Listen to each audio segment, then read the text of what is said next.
Saudara-saudari, perkenalkan, nama saya Rasmi Gultom. Saya pendamping Asmika dari Paroki Santo Fransiskus Asisi, Jalan Medan, Pematang Siantar. Pada kesempatan kali ini, saya akan mengisahkan kisah tentang Sadrak, Mesak, dan Abednego, sebagaimana tertulis dalam Kitab Daniel bab 3 ayat 1 sampai dengan ayat 30. Bagaimana kisah dan apa pesan yang akan saya sampaikan nanti? Mari kita simak kisahnya. Pada suatu kali, Raja Nebukadnezar, Raja Babel, membangun sebuah patung yang sangat tinggi dan besar di Babel. Setelah patung itu selesai dibangun, Raja pun meresmikannya. Pada acara peresmian patung itu, Raja mengundang semua wakil raja, para pengusaha, para bupati, para penasehat negara, para bendahara, para hakim, dan para ahli hukum, dan semua kepala daerah. Dalam acara itu juga terdapat Sadrak, Mesak, dan Abednego, karena sebelumnya Raja menugasi mereka untuk memerintah di beberapa wilayah di Babel. Saat acara peresmian berlangsung, sesuai dengan titah raja, semua orang yang hadir dalam acara itu diminta untuk sujud menyembah patung yang didirikan oleh raja. Ketika sangkakala dan musik mulai dibunyikan, barang siapa yang tidak taat terhadap apa yang dititahkan oleh raja, maka mereka akan dicampakkan ke dalam perapian yang bernyala-nyala. Semua orang yang hadir dalam peresmian itu mengikuti perintah raja. Akan tetapi, Sadrak, Mesak, dan Abednego tidak ikut sujud menyembah patung yang didirikan oleh raja, dan mereka dilihat oleh orang-orang Kasdim, sehingga mereka bertiga dilaporkan oleh orang-orang Kasdim kepada raja. Raja pun memanggil mereka bertiga, dan dengan sangat marah raja berkata, "Benarkah kalian tidak memuja dewaku dan menyembah patung emas yang kubuat?" Selanjutnya, raja berkata lagi, "Aku akan memberikan kalian satu kesempatan lagi. Jika kalian mendengar bunyi sangkakala dan musik mulai dibunyikan, kalian harus menyembah patung dewaku. Jika tidak, kalian akan dicampakkan ke dalam perapian yang bernyala-nyala. Di sana tidak akan ada dewa lain yang akan menyelamatkan kalian dari perapian yang bernyala-nyala." Ketiga pemuda itu pun berkata kepada raja, "Kami tidak akan menyembah dewa Tuanku Raja dan menyembah patung yang didirikan oleh Tuanku Raja. Jika Allah kami mau, Dia tentu akan menyelamatkan kami dari perapian yang bernyala-nyala dan dari tangan Tuanku Raja.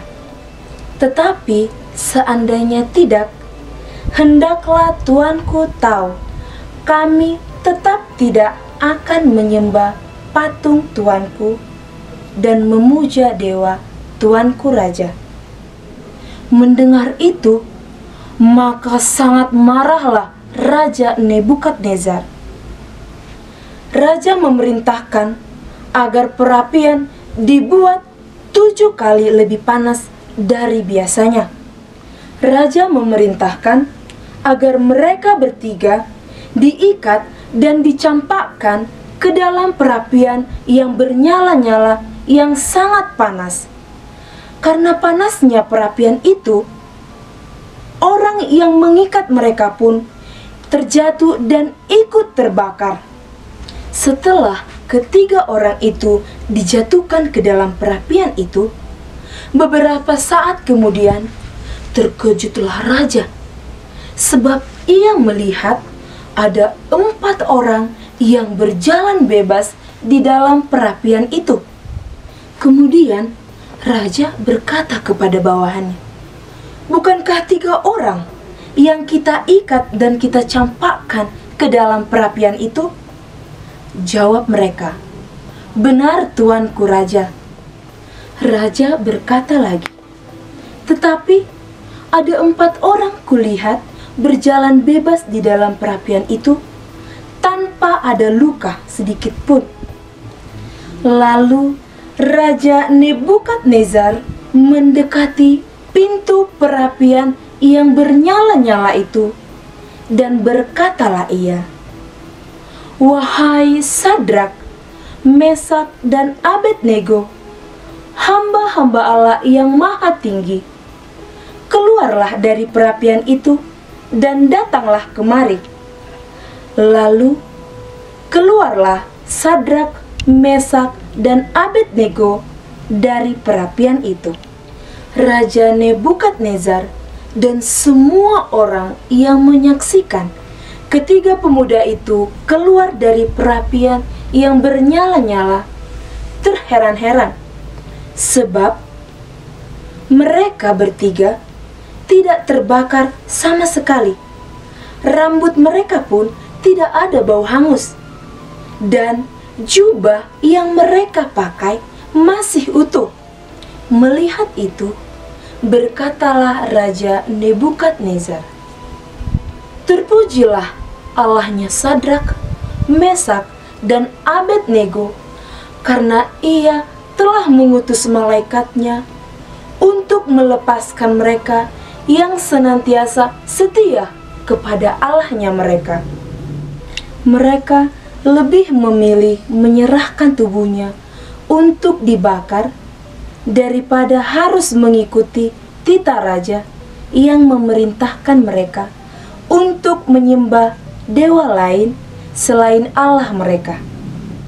Selanjutnya berkatalah Raja Nebukadnezar, "Mulai dari sekarang, barang siapa mengucapkan penghinaan kepada Allahnya Sadrak, Mesak, dan Abednego, maka mereka akan dipenggal kepalanya dan rumahnya dirobohkan, sebab tidak ada Allah lain yang melebihi Allah mereka." Karena kejadian itu, raja pun memberikan kedudukan tinggi kepada Sadrak, Mesak, dan Abednego di daerah Babel. Saudara-saudari, demikianlah kisah mengenai Sadrak, Mesak, dan Abednego. Saudara-saudari yang terkasih, apa makna yang bisa kita petik dari kisah Sadrak, Mesak, dan Abednego? Ada 2 makna yang bisa kita petik dari kisah tersebut. Yang pertama, Sadrak, Mesak, dan Abednego tidak mau menyembah patung yang dibuat oleh raja, sebab bagi mereka yang patut disembah hanya Allah mereka. Akhirnya mereka dicampakkan ke dalam perapian yang bernyala-nyala. Akan tetapi mereka diselamatkan oleh Allah karena mereka setia kepada Allah. Untuk itu, mari kita tetap menyembah Tuhan. Mari kita tetap setia kepada Allah kita, sebab jika kita setia, maka kita akan diselamatkan. Yang kedua, awalnya Raja Nebukadnezar meminta agar Sadrak, Mesak, dan Abednego menyembah patung yang dibuatnya. Akhirnya mereka dicampakkan ke dalam perapian, dan sang raja melihat mereka selamat tanpa ada sesuatu yang kurang. Melihat itu, raja pun akhirnya memuji Allahnya Sadrak, Mesak, dan Abednego, dan melarang rakyatnya untuk menghina Allah mereka. Maka kita harus menghargai agama yang berbeda dari kita. Kita tidak boleh membuat orang lain mengingkari imannya. Kita harus saling menghargai agama yang berbeda dari kita. Demikianlah makna yang bisa kita petik dari kisah Sadrak, Mesak, dan Abednego. Tuhan memberkati.